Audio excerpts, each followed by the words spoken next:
Fala aí pessoal, tudo bem com vocês? Meu nome é Marcos, sou aqui da MGL Concursos e hoje vamos conversar um pouquinho sobre lei penal no tempo e no espaço. Eu estou gravando esse vídeo porque está aí no conteúdo programático para a agente federal do DPEM, mas dependendo do ano que você estiver assistindo, vai servir também para o seu concurso, para a sua faculdade, enfim, para o que você precisar aí do direito penal. Então não se esquece de se inscrever no canal, já clica no botão joinha. Brigadão de coração por essa força que você deu pro canal clicando no joinha aí, beleza? Vamos lá então. Lei penal no tempo, no espaço, tempo e lugar do crime. Já para começar com o pé direito, nós vamos memorizar a luta. Como assim, Marcos? O que é essa luta? Lugar do crime, você vai aprender nessa aula que é a teoria da ubiquidade e o tempo do crime, a teoria da atividade. Já comece memorizando essa dica, que daí, no decorrer dessa aulinha aqui, eu vou explicar para vocês o que é uma teoria, o que é outra teoria. Então vamos lá. Lugar do crime, ubiquidade, tempo do crime, atividade. Memoriza esse mnemônico aí para facilitar os seus estudos. Essa matéria é um pouquinho confusa, a depender aí de como a gente vai abordar ela. Então vou tentar da forma mais simples possível explicar isso para vocês, de forma até bem resumida, só do que é mais importante para a sua prova. Começando então pela lei penal no tempo. No direito, em geral, a regra que é utilizada é o tempus regit actum. O que significa isso? Aplica-se ao ato as normas vigentes à época da sua produção. Isso é no direito. Já no direito penal, o que vale é a irretroatividade da lei penal mais gravosa. O que significa isso? Que se você está em determinado processo e surge uma lei mais grave, essa lei ela não retroage para prejudicar o réu. Então vamos aqui já fazer umas anotações aqui. Vamos usar muito essa linha do tempo aqui na nossa aulinha de hoje. Lei penal mais gravosa aqui, ó, foi publicada aqui. Ela não pode voltar e ser aplicada aos casos que já foi aqui atrás. Então, por exemplo, crime de homicídio passou a ser de 10 anos e aqui era 6 anos. Essa lei ela não pode retroagir para essa aqui, que era 6 anos na época, beleza? Segunda regrinha, a lei penal mais benéfica terá ultraatividade. Marcos, o que é ultraatividade? Significa que essa lei ela é aplicável após o fim da vigência dela. Então, mais uma vez, nossa timeline aqui, essa é a lei mais benéfica. Mesmo ela acabando a sua vigência, ela é aplicada depois da vigência dela. Isso se chama ultraatividade. Mesmo que aqui, ó, surja uma lei mais grave, vamos supor aqui os 10 anos, é a lei mais benéfica, ainda que revogada, que será aplicada. Então você vai aplicar qual? Essa daqui e não essa daqui. Como é que chama isso, Marcos? É a teoria da ultraatividade. Beleza? E temos ainda a dupla extratividade. O que significa isso? Significa que a lei intermediária mais favorável, ela deve ser aplicada tanto retroativamente quanto ultrativamente. Isso se chama dupla extratividade. Vamos para o exemplo prático disso. Essa lei aqui ela é mais favorável, ela tem uma pena lá de 5 anos. E você foi condenado por essa mesmo delito aqui, na época era 6 anos. Essa lei vai ser aplicada a você? Vai. Ela vai ser retroativa a você, então você vai passar aí a ser 5 anos. E futuramente surgiu de novo, voltou de novo para 6. Ela vai ser aplicada? Sim também. Por quê? Porque ela é a lei intermediária mais favorável e ela tem dupla extratividade. Aplica-se tanto retroativa quanto ultrativamente. Essas são as principais regras da lei penal no tempo. Tempo do crime. Lembra que eu falei da luta? No tempo do crime, a gente se aplica aqui no Brasil a teoria da atividade. Marcos, me explica um pouquinho cada uma dessas 3 teorias. Primeira teoria, a teoria da atividade que é aplicada no nosso direito.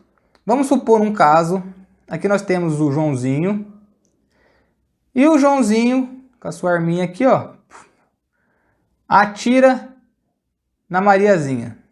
O Joãozinho atirou na Mariazinha e praticou o crime de homicídio. Ok? No tempo do crime, quando essa infração foi praticada? Ok?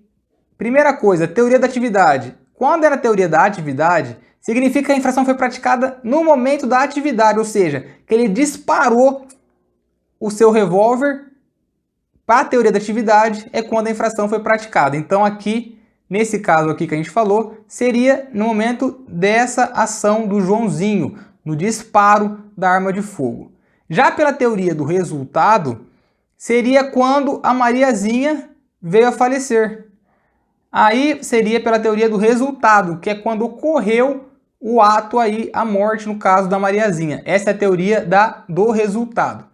Já a teoria da ubiquidade omissa considera que a infração penal ela é praticada tanto no momento do disparo quanto no momento da morte, no nosso caso concreto aqui. Então são essas as três teorias aí do tempo do crime. Lembrando, aqui no Brasil, a teoria é da atividade. Como é que você vai lembrar disso? Lembra do nosso mnemônico luta, o TA, tempo do crime, a atividade, ok? Para finalizar sobre tempo do crime, uma súmula importante do STF, que fala o seguinte: a lei penal mais grave aplica-se ao crime continuado ou ao crime permanente se a sua vigência é anterior à cessação da continuidade ou da permanência. Então pensa aqui, ó, um crime de extorsão mediante sequestro. Mais uma vez nossa timeline aqui. Esse crime, ele é chamado crime permanente. Então tá aqui, ó, a pessoa tá lá encarcerada e tá rolando ele aqui. Aqui, ó, surge uma lei mais grave. Antes a pena era de 20 anos, agora é de 25 anos.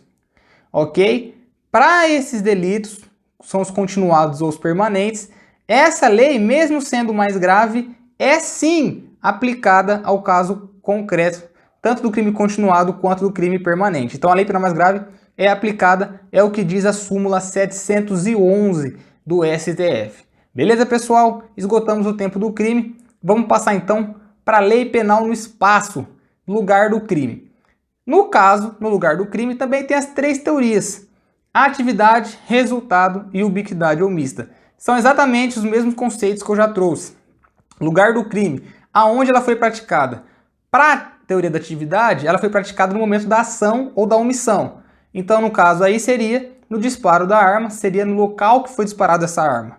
Esse seria o lugar do crime. Já para a teoria do resultado, seria onde ocorreu o fato. No caso nosso aqui, aonde a Mariazinha veio a falecer, seria o lugar do crime. Já aqui no Brasil, é adotada a teoria da ubiquidade, ou a teoria mista, que significa que o lugar do crime é tanto a ação ou omissão, que no caso é a atividade, quanto o resultado. Então é a chamada teoria mista. Essa é a teoria adotada no nosso país. Aí nós temos que destacar também, na questão do lugar do crime, a diferença entre crimes a distâncias e crime plurilocais. Então, por exemplo, crime à distância, mais de um país. Pensa lá na fronteira da amizade Brasil e Paraguai. O indivíduo dispara sua arma de fogo lá no Paraguai e vem a matar um indivíduo aqui no Brasil. Fronteiras, matou de um país para o outro. Isso é chamado crime à distância. Teoria da ubiquidade, pode ser considerado tanto o crime praticado no Paraguai, ou seja, o indivíduo pode ser punido pelo Paraguai, como também pelo Brasil, pela teoria da ubiquidade ou teoria mista. Já os crimes plurilocais são aqueles que são praticados em mais de um local, só que aí no mesmo território. Beleza, pessoal? Essa aí, então, é o lugar do crime. Lembra lá, lugar do crime, ubiquidade, LU. Beleza? Ficou fácil, né, pessoal? Vamos para a próxima agora, já começando nas questões. Eu peguei questões do Sebrasp pensando no DEPEN, mas essas bancas elas se copiam, você vai poder usar ela para qualquer concurso que você for fazer. Com relação ao tempo e ao lugar do crime, o Código Penal Brasileiro adotou qual teoria? Aí você vai dar uma risada lá na prova e lembrar da luta, ó. Lugar do crime, ubiquidade. Então ele quer saber primeiro qual? O tempo. O tempo é a atividade. Então vamos lá, tempo, ó, a atividade. E o lugar, ubiquidade. Fechou? Fácil, alternativa correta, letra C. Outra questão da CESP-Sebrasp. Considerando o Código Penal Brasileiro, o júri limita seguir com relação à aplicação da lei penal, a teoria do delito e ao tratamento conferido ao erro.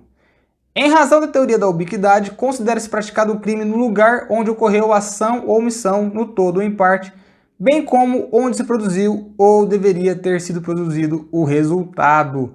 Perfeito, pessoal. A questão está certíssima. Beleza? Ubiquidade. Tanto na ação ou omissão, bem como aonde produziu ou deveria ser produzido o resultado. Firmeza? E viu que é SEBRASP e não foge disso que a gente acabou de estudar na nossa aulinha. Última questão. A respeito da lei penal no tempo e no espaço, julgue os seguintes itens. Eu não coloquei aqui, mas também é SEBRASP, viu, pessoal? Primeiro, a lei penal mais benéfica retroagirá em benefício do réu, de acordo com o princípio da retroatividade benéfica penal. Perfeito. A lei penal mais benéfica beneficia sim o réu. O que não pode é a lei mais gravosa prejudicar o réu. Então a 1 já está certa. Quando é assim, o que você faz? Já vê onde que não tem um e risca. Ó. Não tem um aqui, não tem um aqui, já eliminei 2. Em relação ao tempo do crime, o direito penal brasileiro adota a teoria da atividade. Não lembro. O que você faz? Faz o luto. Ó. Opa, tempo, atividade. Ok, tá certíssima. Então já vem aqui, veja onde não tem 2 e risco. Ó. Não tem 2 aqui. Opa, já matei. Li 2 assertivas e já matei a questão. Mas vamos ler as demais só para aqui fechar a aulinha, beleza? Em relação ao lugar do crime, é a teoria do resultado? Não. Lugar do crime, ubiquidade, beleza? A lei penal mais benéfica aplica-se ao crime continuado ou ao crime permanente, ainda que ocorra a superveniência de lei mais gravosa. Lembra a súmulazinha que a gente leu?